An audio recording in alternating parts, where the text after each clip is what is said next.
नमस्कार, मैं हिमांशु कुमार। आप देख रहे हैं वेब समाचार। झारखंड में जब से मुख्यमंत्री हेमंत सोरेन के काफिले पर हमला किया गया, तब से सियासत लगातार गर्म होती जा रही है।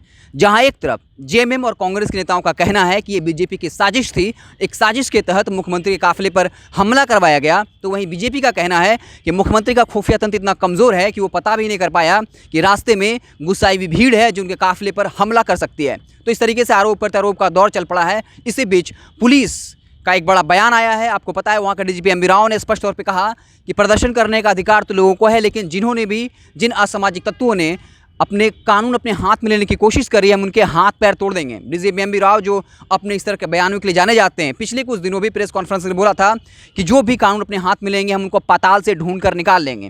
खैर, अब बीजेपी ये कह रही है कि अगर उनकी पुलिस व्यवस्था, खुफिया तंत्र इतनी मजबूत थी तो फिर उस रास्ते से मुख्यमंत्री के काफिले को क्यों ले जाया जा रहा था। हालांकि हम आपको अपडेट दे दें, अभी तक 35 लोगों पर एफआईआर दर्ज हो चुकी है और कई सौ लोगों पर एफआईआर जो है दर्ज होने की तैयारी चल रही है। इस हमले के बाद ही कई लोगों की गिरफ्तारियां हुई और ये जानने की कोशिश की गई कि वाकई में वो उसमें संलिप्त थे या नहीं, जो हिंसा की घटनाएं हुई हैं। हम आपको बता दें कि लगातार जो पुलिस है वो सीसीटीवी कैमरे खंगाल रही है, जो पुलिस कंट्रोल रूम का सीसीटीवी कैमरा हो या फिर जो वहाँ पे निजी दुकान है या बिल्डिंग्स हैं उनके सीसीटीवी कैमरा को जो है खंगालने की कोशिश हो रही है, ताकि ये पता चल सके कि उस हिंसा में कौन कौन लोग जिम्मेदार थे। जहाँ तक अब पुलिस का कहना है, पुलिस का ये मानना है कि जब ये प्रदर्शन हो रहा था तब वहाँ कम संख्या में लोग थे, लेकिन जैसे ही मुख्यमंत्री का काफिला उस तरफ बढ़ा वैसे ही अचानक भीड़ बढ़ गई। तो ये जो बढ़े हुए लोग थे, जिनकी संख्या बढ़ी, वे लोग कौन थे, और इससे लगता है कहीं ना कहीं साजिश की गई थी। लेकिन अब जो सवाल उठता है यही उठता है कि जब एमवी राव कह रहे हैं कि अगर कोई कानून हाथ में लेगा तो जो है उनका हाथ पैर तोड़ दिया जाएगा, तो सवाल ये उठता है कि फिर आप कर क्या रहे थे, आपकी पुलिस क्या कर रही है। आपको पता होगा कि ओरमांझी में एक युवती का जो सिरकटा लाश मिला था और वो निर्वस्त्र थी, मतलब ऐसी शंका जताई जा रही है कि उसके साथ बलात्कार हुआ और तब तक जो है गिरफ्तारियां नहीं हुई थी। इसी को लेकर लोग आक्रोशित थे क्योंकि अपराधी तब तक नहीं पकड़ा गया था। हालांकि पुलिस भी तैयारी कर रही है, वो लगातार अपराधी को जो है पकड़ने की, गिरफ्तार करने की कोशिश कर रही है।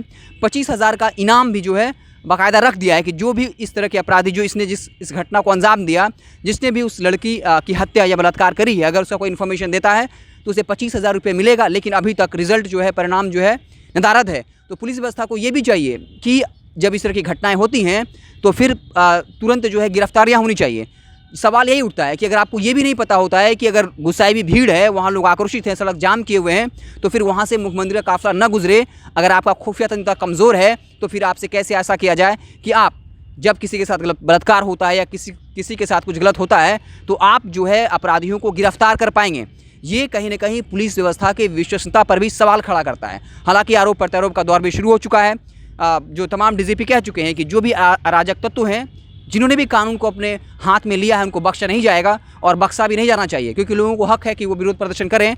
आप राजभवन के सामने कैंडल मार्च कर सकते हैं, प्रदर्शन कर सकते हैं, लेकिन आप मुख्यमंत्री, आप किसी भी लीडर या किसी भी जनप्रतिनिधि या किसी भी शख्स पर आप जानलेवा हमला नहीं कर सकते हैं। जिस तरीके से पुलिस पदाधिकारी पर जानलेवा हमला किया गया, अभी वो अस्पताल में भर्ती हैं, तो इस घटना के पीछे जो भी जिम्मेदार हैं वाकई में उनको जो है जेल के पीछे ही होना चाहिए, सलाखों के पीछे होना चाहिए। लेकिन पुलिस प्रशासन में सवाल खड़ा होता है कि आपने अभी तक अपराधियों को गिरफ्तार क्यों नहीं कर पाया, जिसने उस लड़की की बलात्कार करी और उससे मौत के घाट उतारा। साथ ही साथ जब आपको पता था कि वहाँ गुस्साई हुई भीड़ है और रास्ता वैकल्पिक रास्ता था, तब आपने मुख्यमंत्री का काफिला उस ओर से क्यों नहीं गुजारा। तो इन सारे सवाल के साथ हम आपको छोड़ते जा रहे हैं। तो आप देखते रहे वेब समाचार। अगर आपको हमारा वीडियो पसंद आया तो लाइक करें, कुछ सुझाव देना चाहते हो तो कमेंट के जरिए बताएं, और अगर आपने हमारे चैनल को सब्सक्राइब नहीं किया तो सब्सक्राइब जरूर कर लीजिएगा। बहुत बहुत धन्यवाद।